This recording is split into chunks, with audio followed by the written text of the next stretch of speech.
Malam, malam, Valen. Panggil Pak Pendeta Bung Reza ini. Panggil Bung saja. Nah, oke, panggil Bung aja, Bung Reza. Malam Bu Kristi, Mbak Kristi. Malam. Oke Pak Pendeta, hari Malam. ini kebetulan Mbak Kristi berulang tahun, jadi ya. Oh, oke. Wah, pas keinginan aku dari beberapa tahun yang lalu, udah beberapa tahun yang lalu pengen seperti begini siaran. Kita berdua biasanya siaran juga di RPK, ada dengan teman-teman juga. Nah, malam hari ini kita punya tema tentang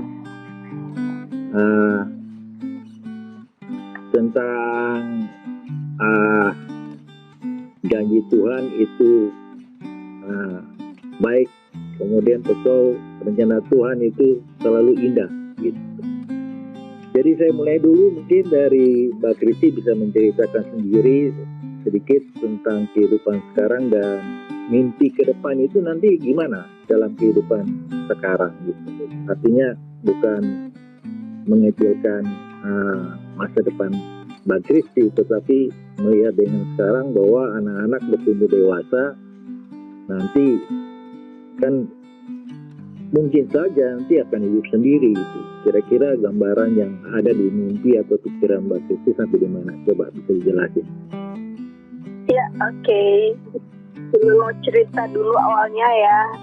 Mungkin kalau Bung Reza belum pernah tahu saya seperti apa, mungkin soalnya juga belum tercerita detail ya. Saya tuh sekarang saya pasrah stroke umur 10 tahun lalu 6 bulan.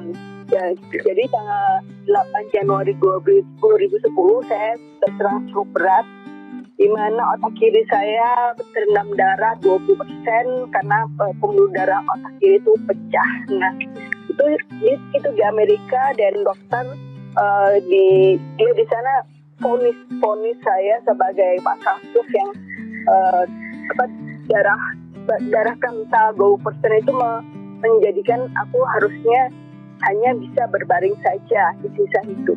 Nah, itu saya sadar waktu kena stroke, saya sadar, saya dengar, saya mengerti, walaupun mungkin mereka taunya saya tidak ngerti, apalagi bahasa Inggris kan di Amerika, tapi saya mengerti.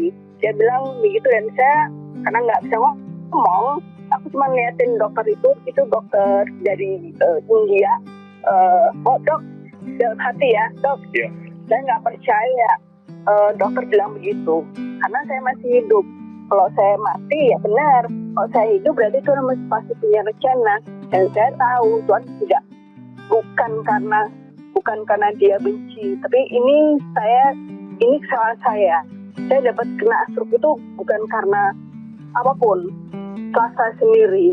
Mungkin kalian tahu hidup saya itu seperti apa. Nah, dari situ tuh saya cuman percaya walaupun saya nggak tahu. Saya cuma tahu mungkin nantinya saya tidak akan bisa ngapa-ngapain. Itu benar. Secara medis saya berpikir benar. Makanya saya bilang sama bapak saya waktu itu, dengan bicara dengan susah payah, saya bilang, Pak, bilang sama bos saya di Jakarta, saya resign karena mungkin tidak bisa kerja lagi. Walaupun dengan kata-kata yang agak susah dan papa saya tidak mengerti, langsung telepon ke bos di Agung Podomoro, the big boss. Nah, setelah itu sampai dokter bilang, Kristi, kenapa harus resign? Saya tidak mau kamu resign karena saya mau membantu kamu gitu. Nah, dari situ saya mulai semangat lagi. Kalau gitu dia bilang katanya, saya boleh masuk kapanpun, bertahun-tahun nggak masalah. Pokoknya kamu nggak boleh resign gitu. Dari situ justru semangat saya semakin tinggi. Begitu pulang dari Jakarta dari San Francisco Jakarta, saya kerja keras ini, lapis. Dari mulai belajar bicara, dari ABC, dari duduk, berdiri, dan bisa jalan. Terus setiap hari itu terapi fisik, terapi bicara, terapi kan nggak bisa baca, terapi berhitung nggak bisa, terapi tangan kiri, terus lagi kecuali hari Minggu. Jadi itu dilakukan sampai 6 bulan. Terus itu tanggal 17 dan Juni 2010. Jadi 3 hari setelah ulang tahun saya tahun 2010, saya kerja lagi walaupun terbatas. Ya. Di situ saya juga tetap berpikir, saya single parent, 2 anak saya waktu itu masih SD, 2 orang anak saya masih SD, dan saya harus bekerja sebenar-benarnya karena orang tua saya sudah tua. Ya, sampai kapan ya bisa bantu anak saya kan? Tuh kan? Adik-adik saya punya keluarga masing-masing, nggak mungkin membantu saya kalau cuma 1-2 kali tanpa untuk hidup. Untuk kuliah nggak mungkin kan? Jadi saya benar-benar kerja keras dengan walaupun semua kalau secara di atas kertas, secara manusia mungkin Reza tidak berpikir, mungkin belum tahu saya seperti apa. Dulu saya kerja saya tuh bukan hanya kerja satu kerjaan, tapi saya punya perusahaan, saya ini untuk penghasilan saya lumayan bagus. Nah, jadi ketika sekarang truk itu penghasilan saya tuh dulu drop banget. Cuman dari gaji dulu tidak, masih banyak drop. Nah, terus habis itu kalau di atas kan saya tidak akan bisa untuk mengangkat hidup saya seperti dulu. Itu di atas kertas. Apa yang terjadi? Entah bagaimana, saya nggak tahu bagaimana hidup saya bukan drop, tapi justru naik. Walaupun gajinya uang dari mana? Dari gaji. Saya nggak ngerti. Benar-benar ngerti. Kalau ditanya, kok bisa? Tunggu, saya tidak ngerti. Saya cerita sama Valen. Mungkin Valen bisa dengar, bisa tahu. Saya cerita dan ya entahlah, sampai saya bisa nabung, saya bayar banyak sekali. Nah, terus makin besar, makin banyak pengeluaran. Tapi puji Tuhan, saya benar-benar nggak tahu apa yang terjadi. Pokoknya saya hidup dengan baik, puji Tuhan. Nah, terus sampai ketika anak yang kuliah di Jakarta ya, sudah lulus. Yang kecil itu ingin ke Jepang. Saya bilang, Mama nggak punya uang. Mama cuma bisa kasih kamu uang untuk paling cuma belajar bahasa. Nanti kalau kamu nggak dapat beasiswa, kamu pulang. Karena Mama nggak punya uang untuk S1 di sana tuh 4 miliar. Mama nggak punya, gitu kan? Iya, gitu. Jadi saya tuh sebenarnya berat banget untuk melepas dia. Satu, karena dia perempuan. Kedua, dia manja banget. Aduh, gimana ya untuk melepaskan dia? Tapi saya nggak mau menghalangi mimpi dia. Akhirnya dengan berat hati, Valen tahu banget bagaimana pergumulan saya untuk melepas anak saya ke sana. Dan begitu kan, saya punya uang untuk hanya terbatas untuk hanya kira-kira 1 tahun dia di Jepang. Itu aja uang saya. Ternyata minggu atau bulan keempat misal anak saya tuh tidak mau uang dari saya lagi karena dia kerja dan dia sampai sekarang dia bisa membayar hidupnya sendiri dan kuliahnya. Kan begitu luar biasa. Nah itu lepas dari itu semua, sekarang saya sudah lebih nyaman. Tapi maksud saya kerjakan hidup saya ada untuk anak-anak. Anak sekarang sudah bisa dibilang sudah mandiri, ya kan, cuma sekedar akhir lah, tapi tidak seperti dulu. Nah, saya berpikir lagi tentang yang berbeda. Waktu papa saya meninggal 2013, beliau sempat membantu saya sebagai disabilitas itu sampai berarti 3 tahunnya. Dulu saya berpikir bahwa Tuhan tidak akan mengambil Bapak sebelum saya sembuh. Itu pikiran saya. Tapi ternyata 2013 Bapak meninggal. Kalian tahu bagaimana saya dropnya seperti apa. Saya kena stroke, tidak pernah nangis, tidak pernah marah dengan keadaan saya yang cacat ya. Tapi setelah Bapak meninggal, saya tuh nangis 3 minggu. Nangis berat. Sampai akhirnya, saya bilang, entah bagaimana saya diminta nulis, mengeluarkan isi hati saya tentang Bapak. Terus kalian ambil tulisan saya, dijadikan buku. Nah, terus itu saya baru,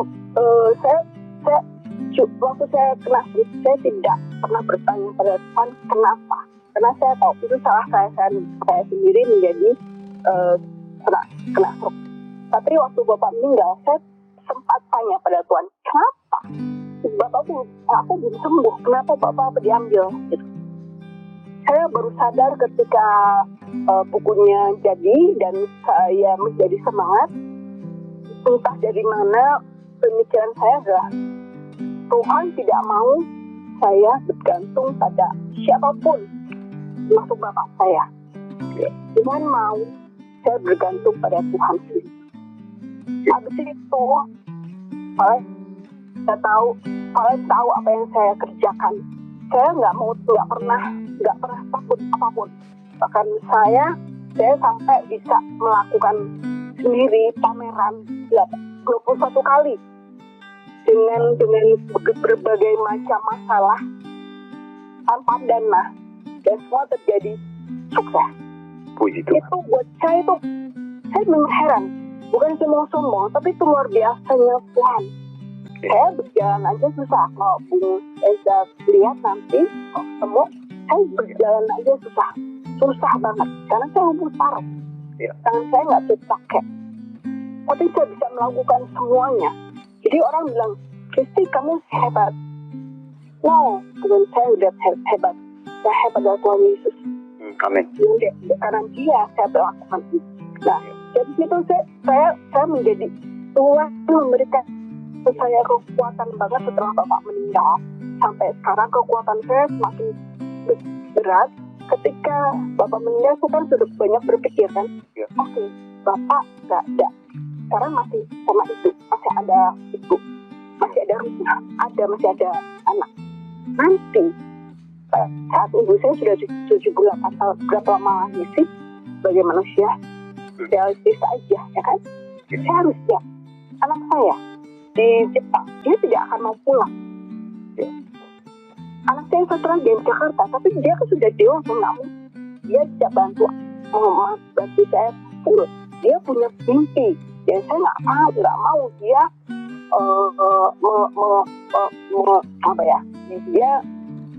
membantu saya, dan dia tidak bisa meraih mimpinya. Aku nggak mau. Apa yang aku pikirkan, ya tanya, gimana kalau bapak nggak ada, ibu nggak ada, saya nggak mungkin tinggal di rumah sebesar ini tanpa siapa-siapa. Saya harus pindah kemana? Banyak pikiran, ada pindah, rumahnya dijual, pindah dekat kantor, di apartemen. Oke, kalau gitu misalnya tuh mungkin saya bisa pindah di Jepang, nanti ikut anak saya sana, nenek banyak sekali. Itu bulat bangun di otak saya. Bukan takut, tapi bingung harus bagaimana, karena sekarang masih ada. Nanti saat detik itu di depan mata saya nggak ada, ibu nggak ada lagi, anak saya sudah hilang. So harus bagaimana? Tidak ada jawaban, Pak. Tidak ada jawaban. Akhirnya, oke, terserah Tuhan mau apa. Inilah saya. Saya percaya nanti pada saatnya, entah apakah aku sembuh, apakah ada bisa bantu aku, apakah aku entah apa, saya yakin percaya akan ada solusi. Itu aja. Jadi ketika orang banyak tanya, Kristi kok kamu, banyak orang tanya, Kristi kenapa kamu nggak nikah lagi? Nikah? Iya, karena kalau nikah kamu kan bisa ada teman, bisa akan ada yang bantu. No, itu bukan solusi, itu bukan solusi. Dia kan Tuhan berkata, dia kan Tuhan bekerja, dan saya yakin saya tidak pernah takut. Sampai sekarang kalau saya, ya udah, pokoknya Tuhan akan bantu saya ada saatnya. Bu Reja, mungkin saya belum cerita, banyak sekali, ada 3 kali Tuhan Yesus datang di depan saya di Jepang, 3 kali, karena saya butuh dan dia datang. Saya terjebak di satu badai, saya takut, Tuhan datang lewat seseorang, banyak sekali. Jadi ini kesaksian luar biasa. Saya nggak pernah takut untuk masa depan saya. Biarkan Tuhan bekerja. Kalau saya takut, justru saya akan mencari jalan yang berbeda. Justru saya akan drop. Iya, itu cerita saya. Ya.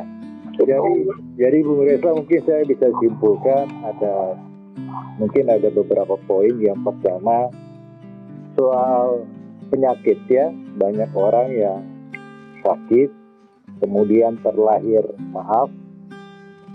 ya saya menggunakan kata disabilitas saja. Ya. Nah, memang bahasa cacat itu kurang enak didengar atau dibahas gitu. Ya, mereka terlahir dengan bawaan seperti begitu, kemudian kurang lebih kondisi Mbak Kristi seperti begini. Jadi ini soal apakah, pertanyaan saya adalah apakah memang manusia terlahir diberikan kecacatan seperti itu, dan bagaimana apakah rencana Tuhan itu buat orang-orang tersebut ada tersendiri, dan selalu apakah ada gambaran tentang itu dalam soal perspektif Alkitabiah. Yang pertama itu. Yang kedua mengenai kesembuhan gitu, kesembuhan. Tentu saja kalau kesembuhan kita bicara pada orang yang memang difabel, lahir sudah cacat, tentu saja kesembuhan itu mungkin tidak mungkin terjadi, ya. Misalnya terlahir dengan tunanetra, tidak bisa melihat kecuali kecelakaan, ya. Itu tidak mungkin dioperasi, diapain, nggak mungkin dia melihat. Nah, yang seperti begini, ini kan menghadapi kehidupan dia setiap hari. Juga kasusnya sama juga dengan Mbak Kristi yang betul-betul sudah menunjukkan kekuatan dan kepercayaan, kepasrahan, bukan kepasrahan tetapi bahasanya dia itu berserah penuh pada Tuhan, sehingga dia bisa menunjukkan, saya bisa kasih perbandingan dengan orang lain, ada satu titik di mana dia betul-betul memasarkan diri pada Tuhan secara penuh. Tetapi di sisi lain, karena kita berbicara ini dari kasus Mbak Kristi, tetapi bisa menjadi input buat orang lain. Yang ketiga mengenai harapan ke depan. Kasus Mbak Kristi tadi sudah dibicarakan, ya dia masih membayangkan, belum tahu seperti apa, tetapi dia percaya Tuhan akan bisa bekerja. Namun di sisi lain, bagi mereka yang juga disabel, yang misalnya kita ambil contoh netra gitu, ya ketika kehilangan keluarga, misalnya sekarang tinggal sama orang tua, ke depannya mereka gimana? Mungkin dari sisi perspektif Alkitab seperti apa janji Tuhan, dan karena kita percaya bahwa janji Tuhan itu pasti indah, gitu. Rancangannya pasti indah. Mungkin Pak Pendeta bisa memberikan sedikit pencerahan buat kami berdua. Mari kita. Bung Tin, Bung Valen, selamat malam. Terima kasih untuk sudah melibatkan di tukar pikiran ini. Mbak Kristi, selamat ulang tahun dulu. Tuhan Yesus berkati.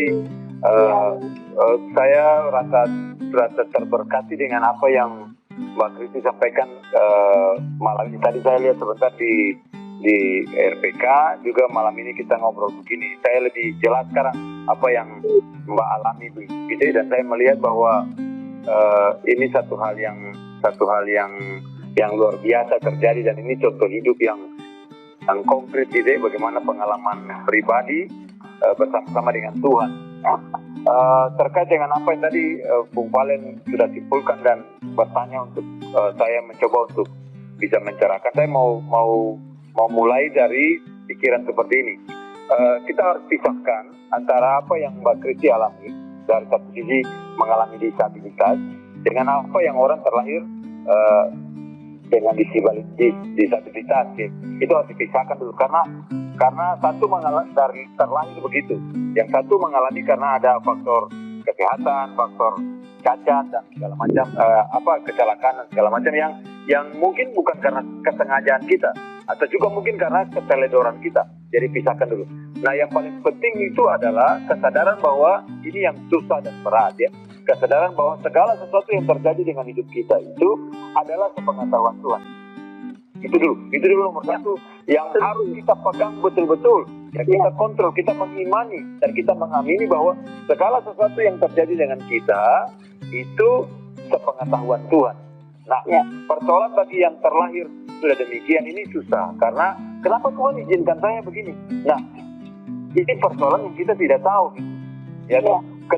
Ketika terjadi pembawaan, kita tidak tahu benih orang tua kita itu sehat atau tidak, kan tidak tahu.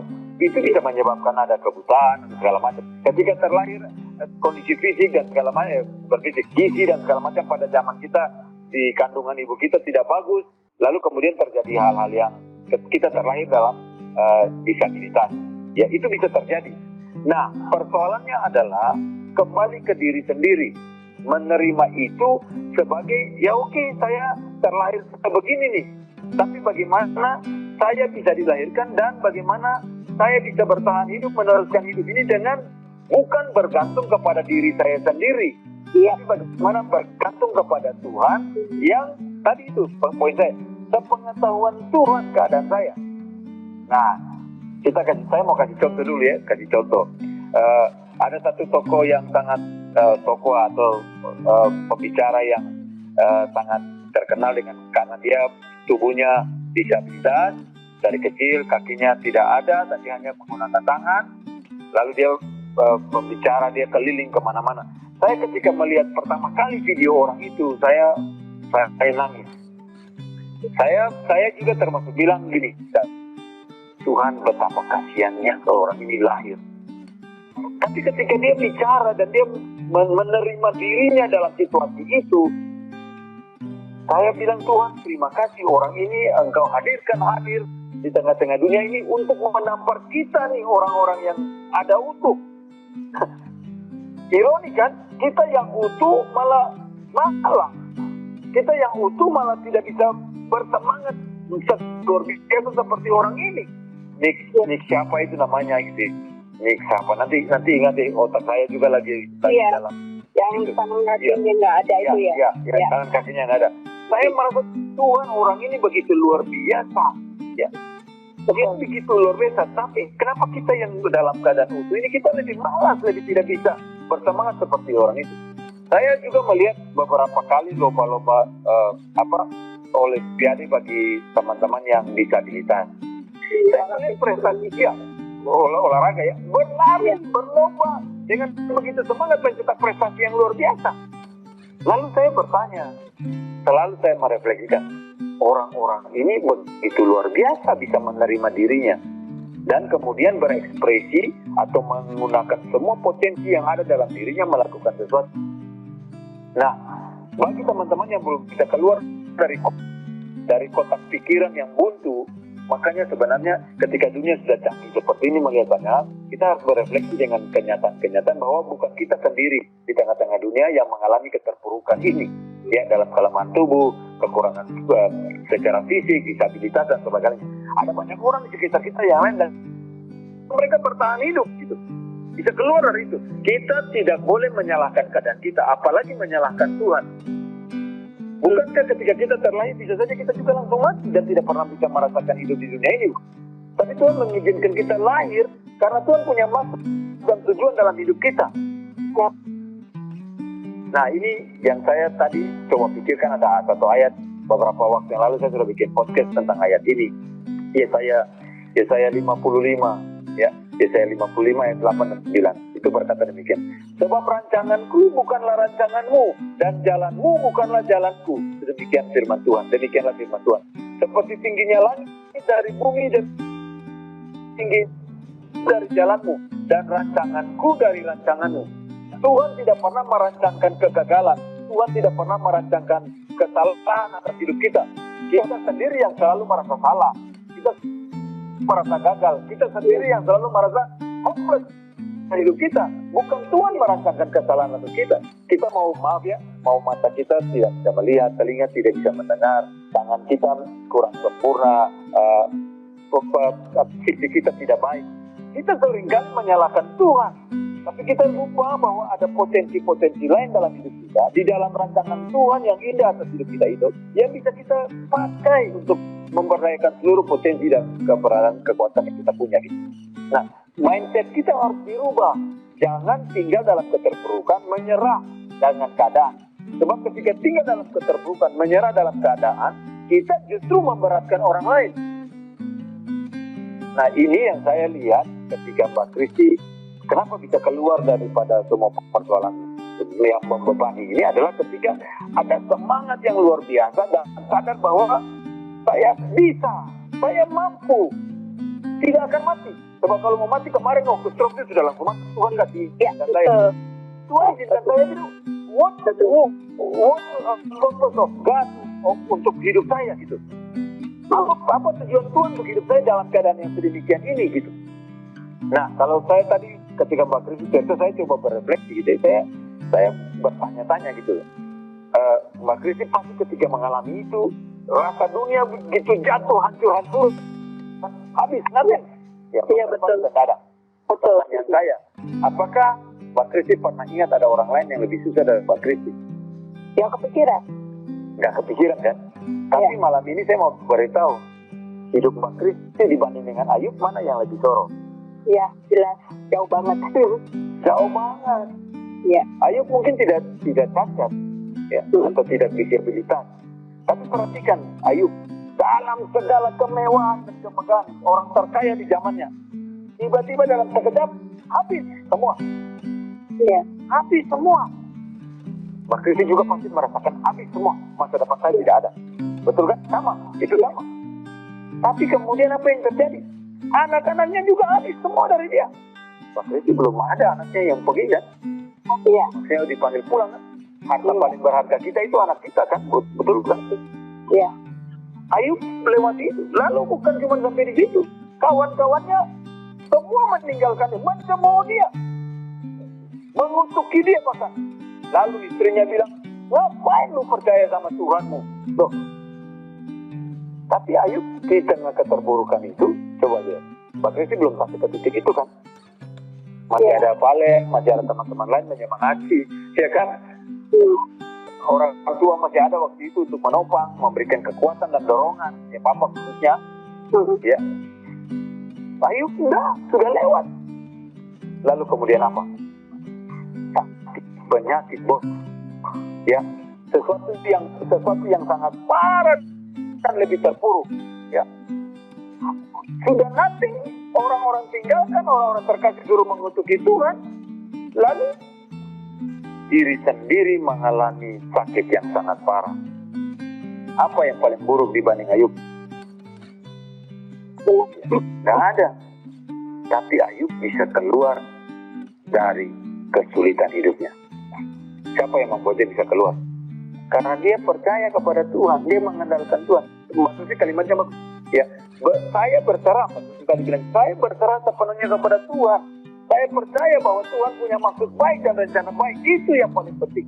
Tuhan punya maksud dan rencana baik. Rancangan Tuhan yang luar biasa itu tidak seperti apa yang dalam pikiran dan benak kita gitu. Iya, betul. Nah, ini kan kelanjutan dari sekarang ini ke titik itu. Poin saya berikut itu adalah melihat masa depan kan. Pertanyaan saya tuh begini, tadi ketika Valen bilang itu terlahir, lalu terus mengalami kesulitan yang besar. Lalu sekarang melihat masa depan. Saya sudah sampai ke titik yang Mbak Kristi tadi. Pikiran sampai mumet katanya, ya. Sampai sudah bulat ya, bahasanya bulat ya. Bulat otaknya. Itu karena apa? Karena depresi, tertekan, mengandalkan, sudah mengatakan percaya Tuhan, tapi melihatnya dari perspektif manusia. Aku ini mau, papaku nggak ada. Aku stroke, papaku meninggal, aku nangis berminggu-minggu, ya kan? Tapi itu sudah lewat makanya.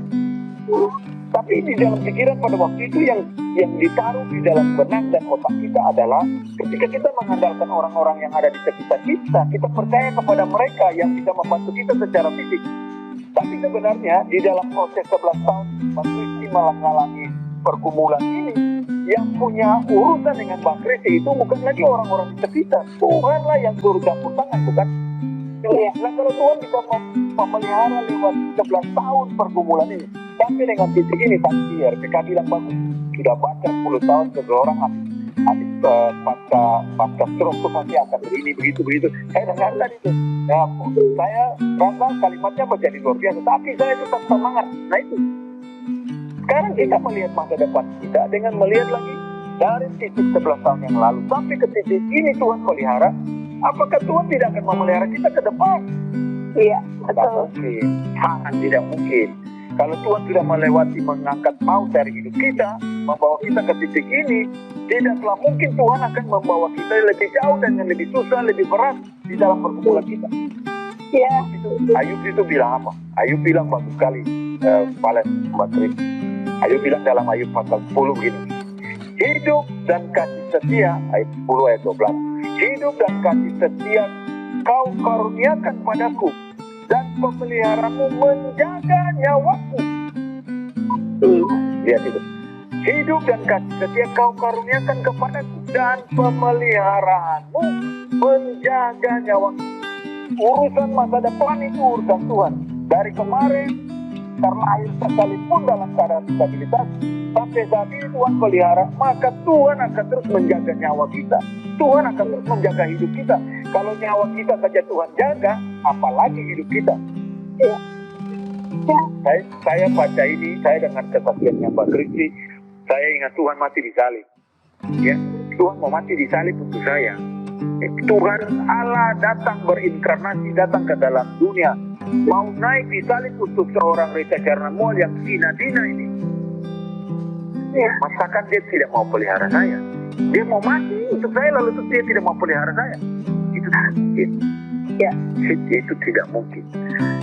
Makanya hidup kita itu harus melihat dari perspektif Tuhan, melihat dari kasih sayang Tuhan, melihat dari apa yang Tuhan bisa berikan. Ini kelemahan manusia, selalu membebani pikirannya sampai bulat itu, membebani pikiran dengan kekhawatiran sampai mumet, membebani pikiran dengan semua hal yang menakutkan tentang masa depannya, sampai tidak tahu lagi bahwa dia bisa ada sebagaimana dia ada hari ini, bernafas, bekerja, ya, menghidupkan anaknya. Mbak Kristi contohnya, sampai anaknya bisa sekolah ke Jepang itu dengan biaya yang tidak murah, itu semata-mata karena kasih dan anugerah Tuhan.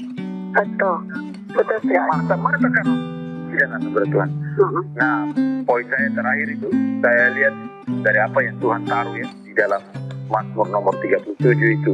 Ini ayat indah sekali ya. Mazmur 37 ayat yang ke-23.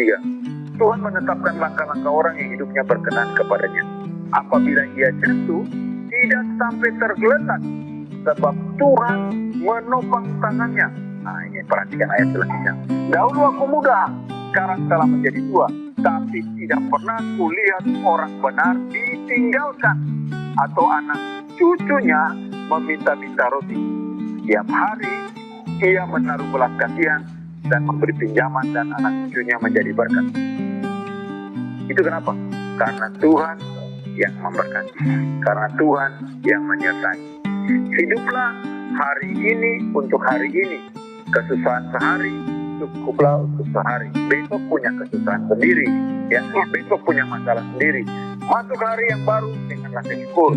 Nikmati bekerja, malam ketika mau beristirahat bersyukur Tuhan pelihara.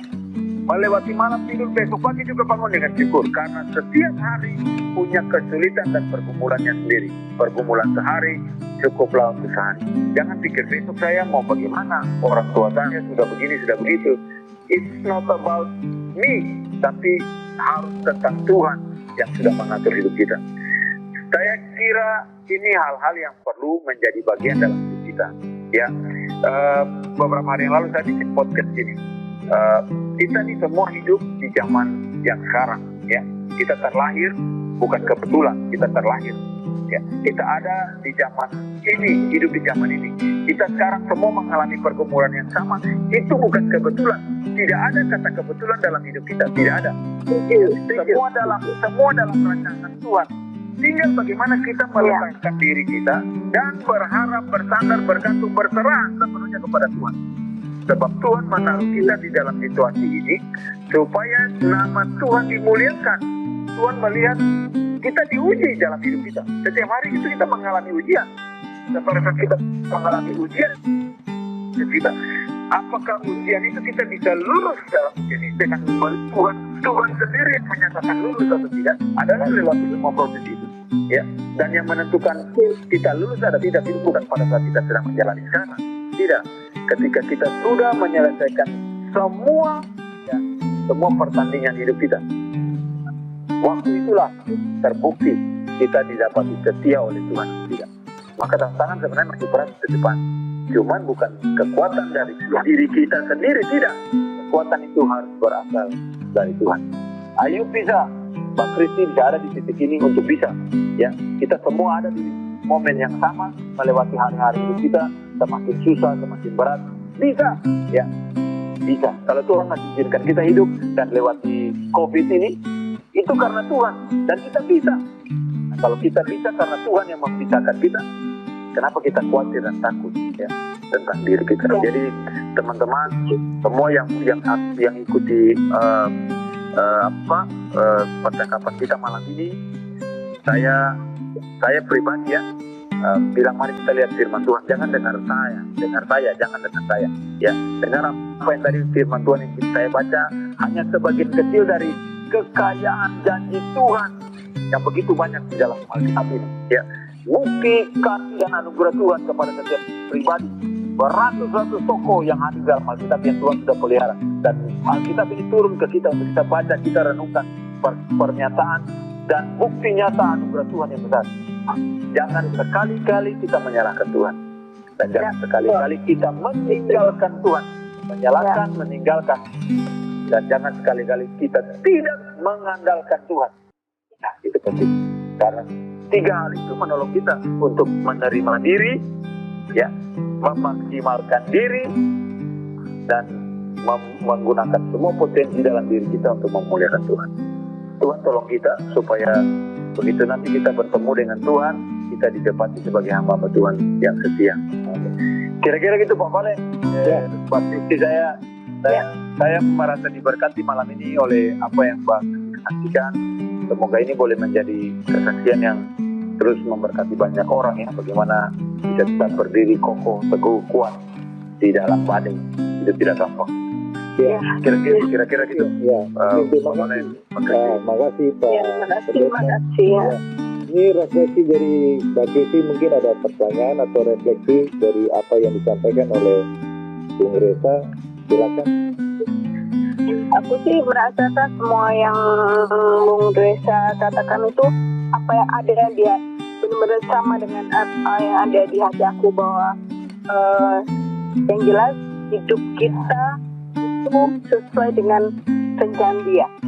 Mungkin yang bukan beda, tapi yang saya pikirkan sebagai aku bukan pendeta, yang aku tidak terlalu mengerti tentang banyak hal seperti itu. Yang jelas buat saya kan Tuhan kasih itu kan akal budi kehendak bebas, di mana ketika Tuhan menciptakan saya seperti ini, rencananya begini, tapi karena waktu saya masih muda sebelum keras itu, saya pilihan bebas saya adalah sebagai Kristi yang dulu seperti ini. Dan mungkin dari situ Tuhan, mungkin saya sudah agak melenceng dengan kesombongan saya sebagai anak muda, tidak pernah mengajak dia diri saya dan mengandalkan kekuatan sendiri. Mungkin sudah tidak sesuai lagi, saya dijatuhkan mungkin bukan hanya titik 0 tapi sampai titik minus. dan saya direnda lagi dari nol. Saya nggak bisa bicara, harus belajar bicara, harus belajar membaca. Saya nggak bisa baca, saya nggak bisa semuanya dari nol, benar-benar dari nol. Saya perasaan seperti itu. Jadi kendak kebebasan sudah ngawur tuh waktu itu. Terus saya dijatuhkan, dan sekarang saya diangkat dengan caranya, dengan tidak menyembuhkan 100%. Pernah ada, bukan pernah, banyak di luar sana teman-teman saya tanya, Kristi, kenapa kamu Tuhanmu baik banget, kenapa kamu tidak sembuh? Pernah ada beberapa teman begitu. Saya cuma bilang, tahu nggak, kalau saya sembuh kayak dulu nih, bukan tidak mungkin aku akan seperti dulu lagi, balik lagi. Walaupun mungkin saya cuma nggak, pasti udah lebih baik, tapi saya manusia. Atau kalau Tuhan sembuhkan saya dan saya masih bisa melayani seperti ini, apakah benar apakah orang-orang biasanya Pak ya, kalau saya datang ke orang sakit atau mereka minta untuk datang saksi, mereka melihat saya sebagai kalau model Tuhan. Saya cacat, tapi saya bisa berkarya. Dia melihat saya fisik, saya cacat. Kalau saya sehat, saya datang di depan mereka. Bukan tidak mungkin dia akan bilang, enggak, lu nggak tahu gua rasanya kayak apa, lu sehat. Mereka nggak tahu dulu aku pernah sakit, mungkin begitu. Jadi saya jawab ke orang-orang yang tanya seperti itu, yang selalu bilang, Tuhanmu baik, kenapa kamu nggak sembuh? Saya tutup manusia. Kalau saya sembuh bener loh, ini saya bisa lagi kayak dulu. Karena itu kan passion saya dulu kan. Nah, ya itu aja. Jadi nggak tahu apakah itu benar pikiran saya atau tidak, saya nggak tahu. Tapi itu yang saya rasakan, apa yang maksud Tuhan. Salah satunya mengapa saya tidak disembuhkan buat saya sampai saya mati. Saya nggak sembuh, nggak masalah. Saya happy dengan keadaan seperti ini, happy banget dengan keadaan saya seperti ini. Tuhan benar-benar berkati luar biasa. Itu atau benar atau tidak, saya nggak tahu. Itu ini persepsi saya sebagai manusia yang nggak tahu banyak tentang hidup atau kata-kata Tuhan. Itu aja. Bisa tambahkan? Boleh sambungin? Ya, boleh. Ya. Jadi gini Mbak Kristi, apa yang Mbak Kristi pikirkan itu sudah tepat ya, dari sisi secara manusia. Kalau jadi baik lagi, bisa saja dia tadi jadi jatuh lagi, itu bisa saja, sangat mungkin. Makanya saya bilang, kita ini semua dalam kehidupan tuh tetap menjalani ujian hidup kita. Ujiannya, ada ujiannya yang ringan, ada ujiannya berat, semuanya mengalami semua ujian kehidupan kan. Kita dinyatakan lulus pada saat kapan?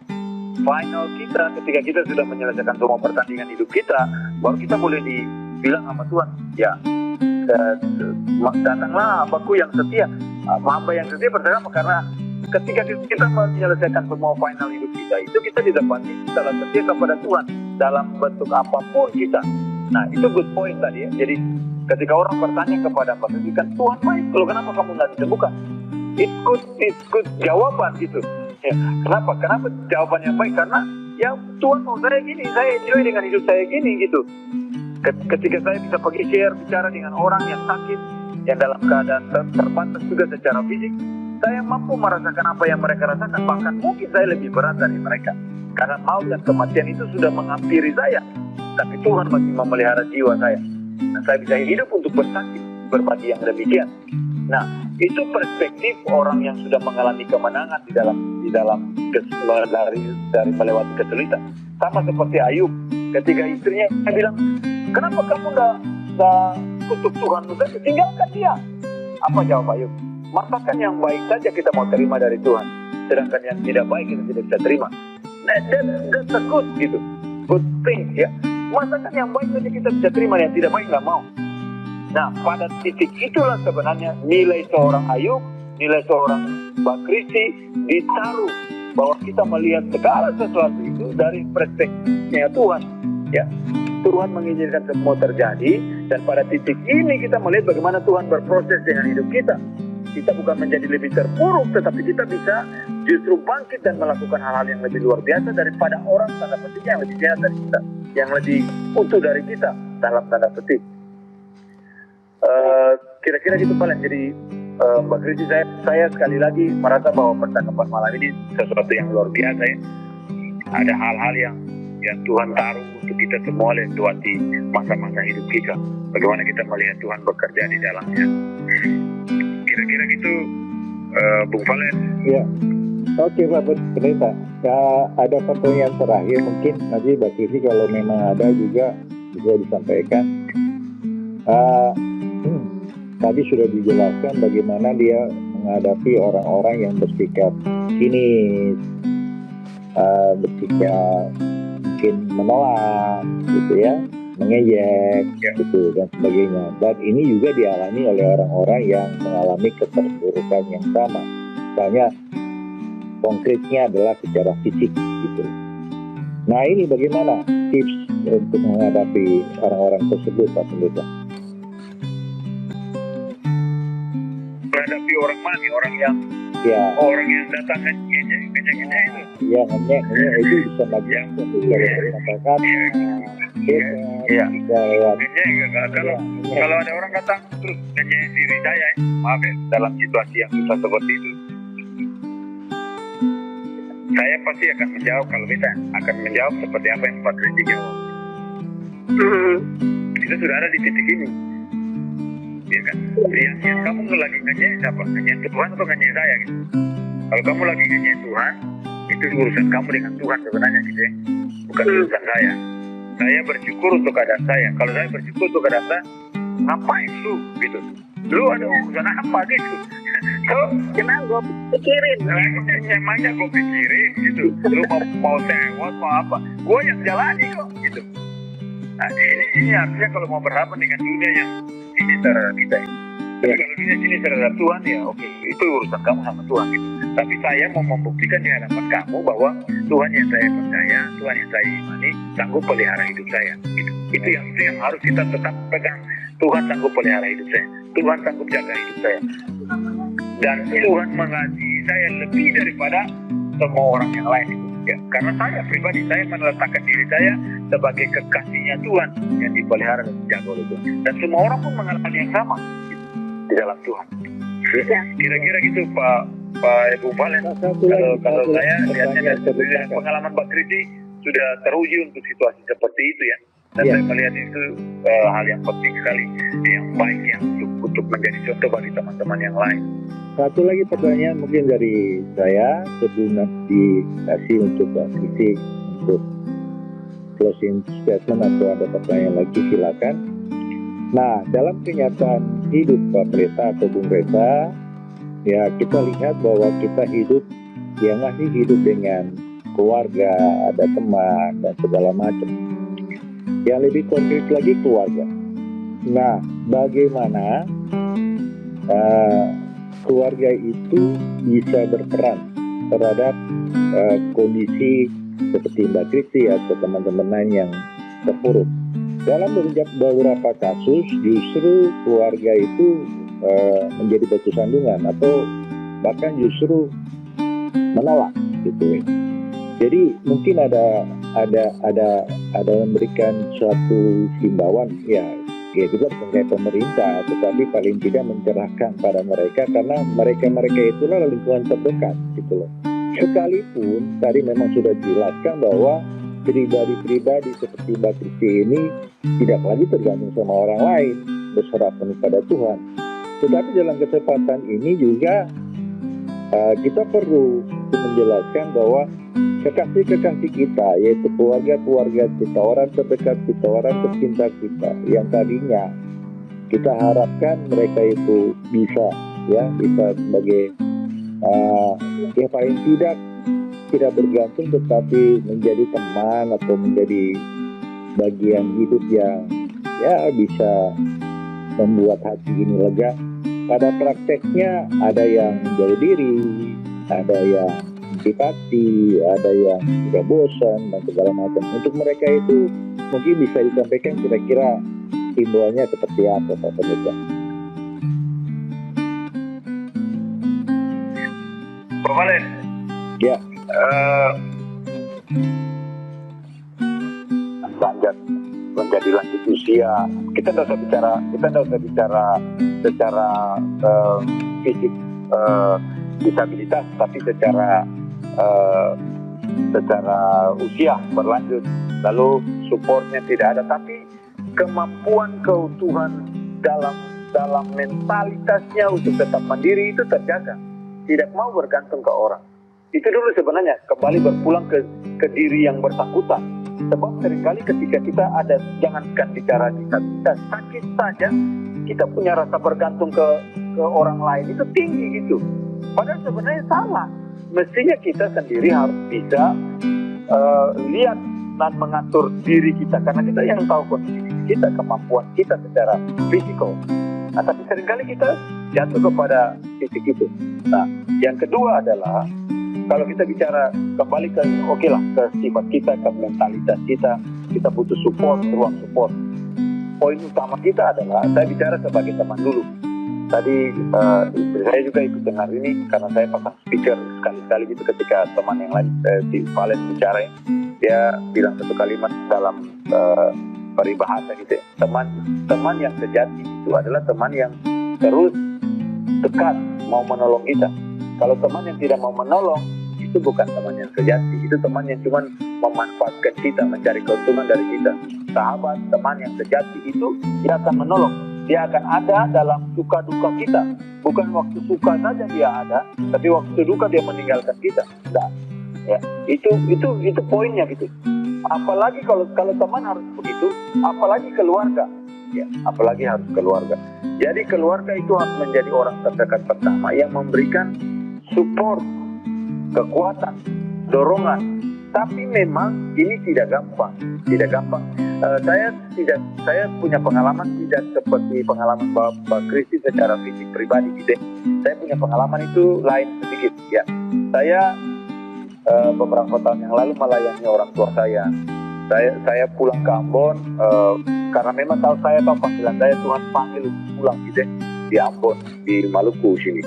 Lalu ternyata dalam proses pulang itu saya menyadari, oh iya, salah satunya adalah juga melihat orang tua saya.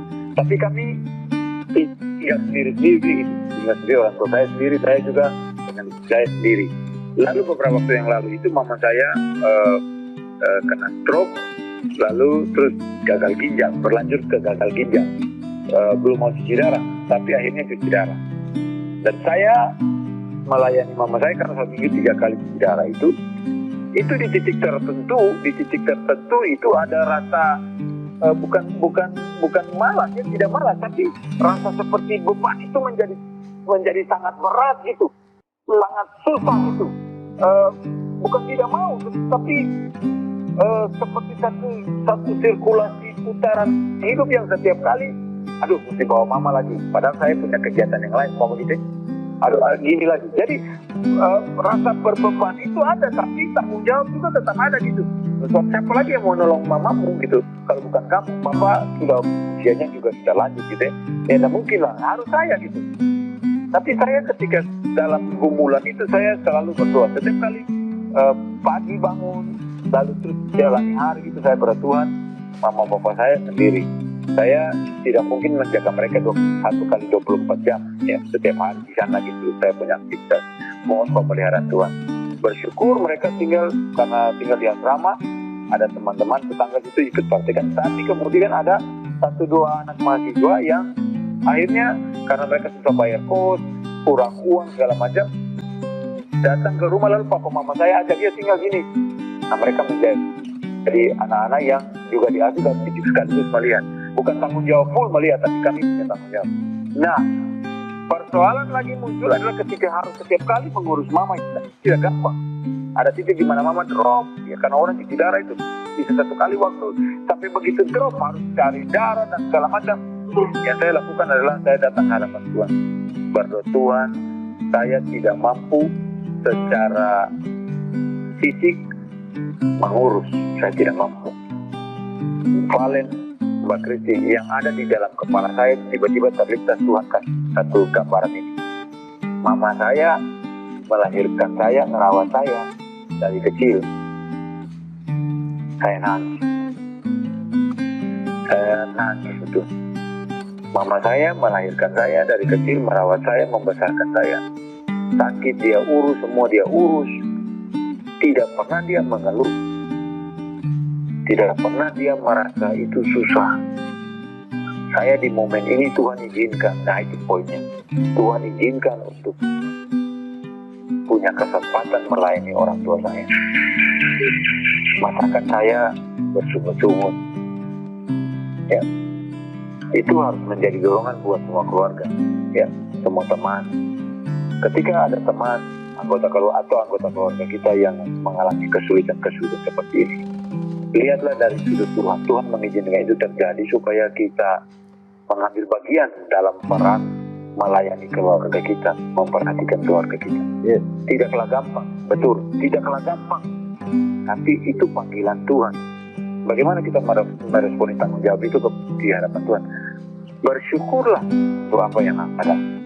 Ya, sebab dengan bersyukur itu berarti kita menikmati semua situasi yang Tuhan izinkan terjadi dengan kita. Ya. Sekali lagi, ini bicara omong kosong. Saya sudah mengalami. Orang bilang, Pak Pendeta ngomong aja. Saya sudah mengalami. Saya merasakan.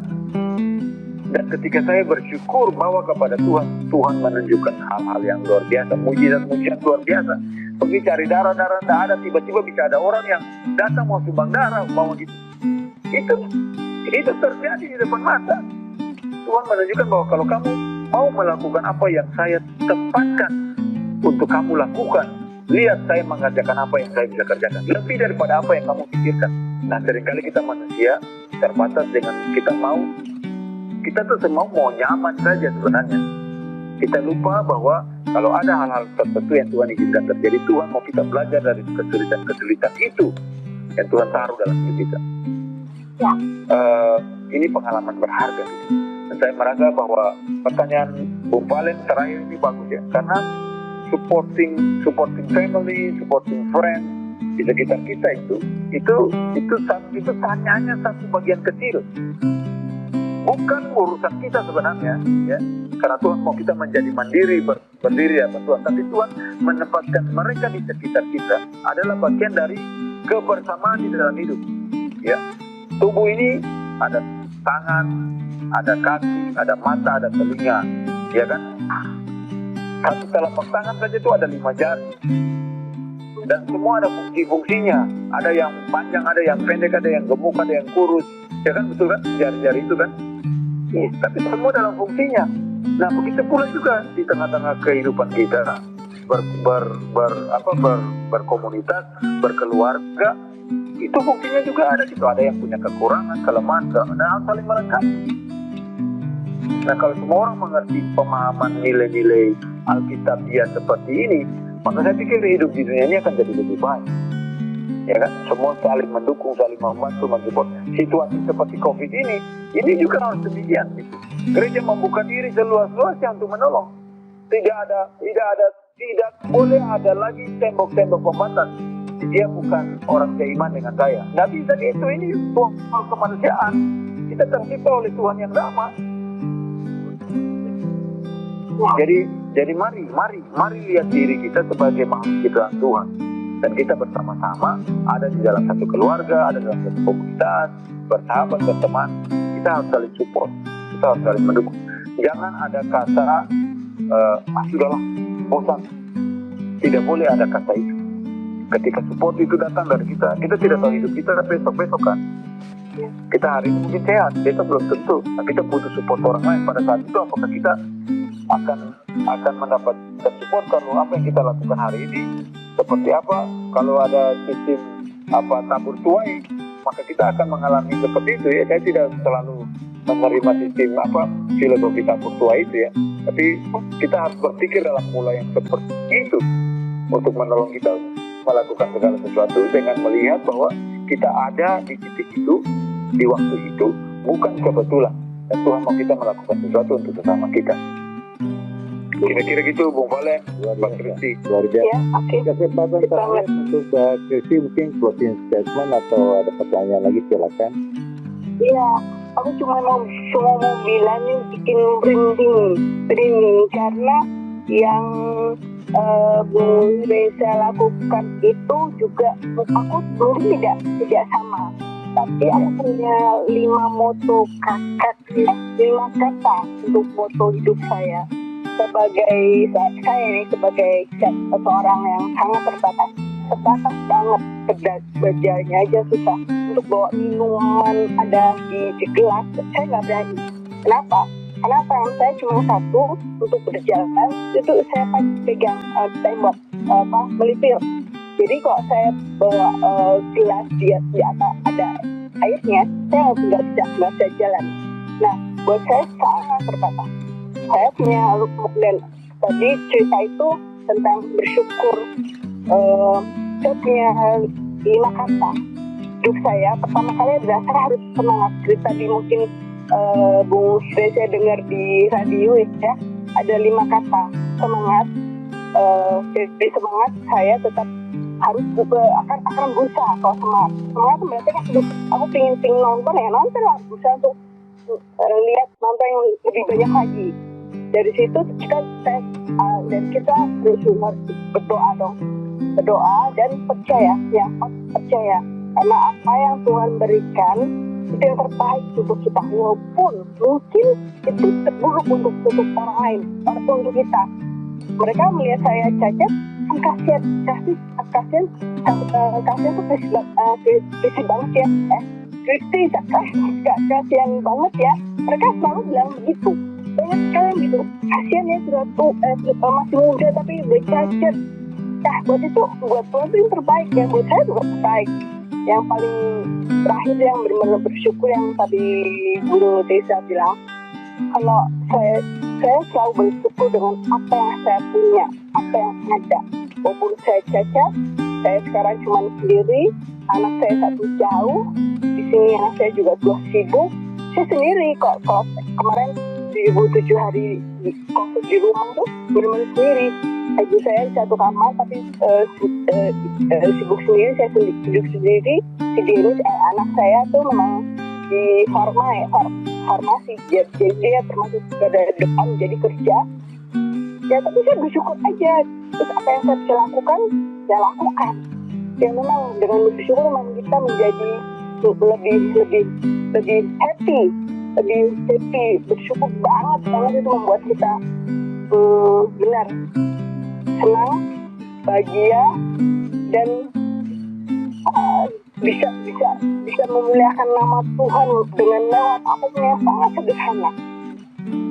Saya selama 77 hari kemarin, saya kalau diingat 77 gila lama banget, hampir 3 bulan. Tidak berasa, saya melakukan apa yang saya bisa. Tuhan kasih ide.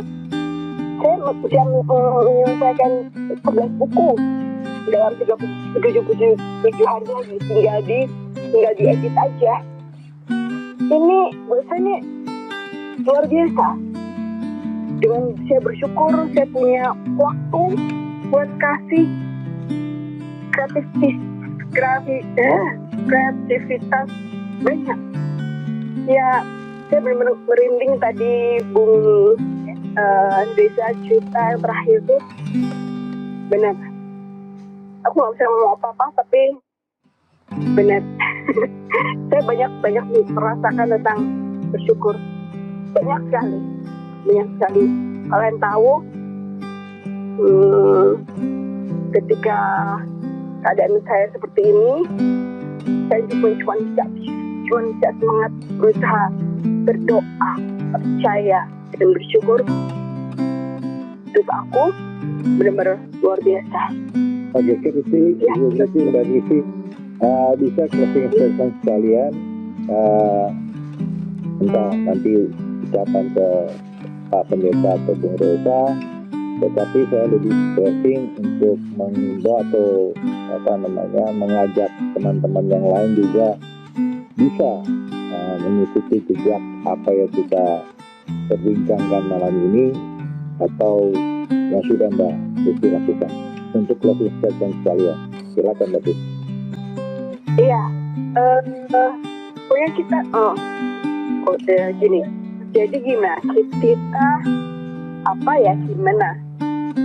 Tunggu, lagi error nih. Yang jelas, yang jelas memang, apalagi dengan saat seperti ini ya, COVID yang jujur, memang kita kan merasa dunia gelap, kita nggak jelas harus bagaimana. Dan itu membuat kita benar-benar stres ya. Jangan, saya tidak, tapi seperti ibu merasa, wih dunia itu gelap ya. Terus nggak tahu ngapain, nggak tahu bagaimana, sepi gitu. Ibu bilang sampai begitu. Buat saya, ya mau diapain Bu? Lakukan saja. Ini Tuhan sudah punya rencana. Apapun kita nggak tahu. Buat saya ya kita gimana ya palingnya aku nggak bisa ngomong. Ya sekalian untuk closing statement. Iya. Nanti terakhir untuk ucapan ke aku nggak banget nih. Nggak error. Lagi error. Closingnya gini, artinya kalian menghimbau buat teman-teman yang juga mengalami hal yang sama seperti dirimu, bagi kaum disabilitas. Jadi ya semacam himbauan lah, gitu ya. Ya, itu yang tadi aku bilang tadi. Saya mungkin saya bukan siapapun ya, siapapun. Tapi yang jelas saya harus selalu bilang terakhir itu adalah kita harus punya semangat. Jadi semangat itu kita pasti berusaha kan, berdoa dan selalu harus percaya dan apa yang Tuhan berikan terbaik, dan kita harus bersyukur. Itu yang harus kita lakukan, karena benarlah orang-orang seperti teman-teman yang bisa yang mungkin seperti saya yang terbatas, kita memang tidak bisa apa-apa. So gimana? Itu ada 5 kata yang mungkin membuat kita semua bisa lebih bangkit, karena saya sudah membuktikan ini kesaksian saya yang luar biasa bahwa kita memang harus bangkit ya lewat 5 kata gitu. Ya begitu aja. Itu yang saya selalu katakan di manapun. Oke. Pak Pendeta, closing statement sekalian. Ya, kalau untuk tadi juga dengan yang sama ya, artinya untuk Mbak Desi mungkin juga, tapi saya harapkan juga bisa kalian untuk memberikan semangat kepada mereka yang juga merasa terpuruk dalam berbagai kondisi. Silakan Pak Pendeta.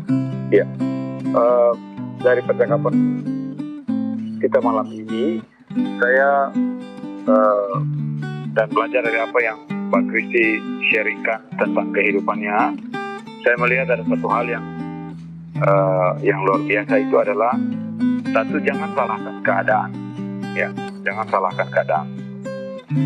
Kita harus terima keadaan kita sebagaimana kita adanya. Itu memang susah, tapi kita harus belajar menerima situasi itu. Jangan salahkan keadaan, terlebih lagi jangan salahkan Tuhan, ya.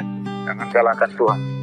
Terima keadaan yang kita punya, lalu kita bersyukur dengan apa yang kita punya saat ini. Dan ketika kita bersyukur dengan apa yang kita punya saat ini, mohonlah Tuhan memberikan kita kekuatan dan kemampuan untuk mengkreasikan apa potensi yang kita punya dalam keterbatasan kita. Berserah kepada Tuhan, lalu enjoy your life. Nikmati hidupmu. Nikmati hidupmu. Sebab dengan kamu bersyukur dan menikmati hidup, ya itu yang tadi saya bilang, seperti firman Tuhan bilang, kesusahan sehari cukuplah untuk sehari. nikmati hidup hari itu, besok bangun lagi dengan satu kesegaran yang baru, memulai lagi yang baru, lalu kita menikmati hidup mengerjakan apa yang Tuhan percayakan dalam keterbatasan dan ketidakmampuan kita. Ya. Itu saja Valen, saya mau mengimbau semua orang untuk berpikir positif. Berpikir positif bukan mengandalkan kemampuan diri sendiri, kan kita sudah punya keterbatasan, tapi mengandalkan Tuhan, berserah, bersandar kepada Tuhan. Masa depan itu kita tidak bisa melihatnya dari perspektif keterbatasan kita sebagai manusia. Kita tidak bisa mereka-reka masa depan kita. Hanya Tuhan yang tahu, dan Tuhan yang bisa mengatur masa depan kita. Mohon belas kasihan Tuhan itu paling penting. Bersandar bergantung kepada Tuhan. Oke. Kira-kira begitu. Ya. Amin. Terima kasih. Pak Pendeta, Amin. Kristi, malam ini kita punya satu sharing yang luar biasa. Nanti mungkin lain kali kita bikin gini juga ya, karena memang kita perlu juga dalam kondisi seperti ini kita harus menyemangati orang banyak ya dalam berbagai kondisi. Mungkin malam ini ada gambaran besar. Nanti mungkin kita masuk ke ini. Kalau Pak Pendeta atau Bung Reza tidak keberatan, karena ini akan saya pasang juga di podcast bersama nanti. Ya.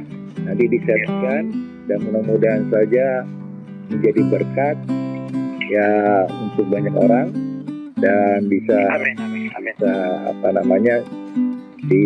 dipahami dan bisa dijalankan dalam kehidupan sehari-hari.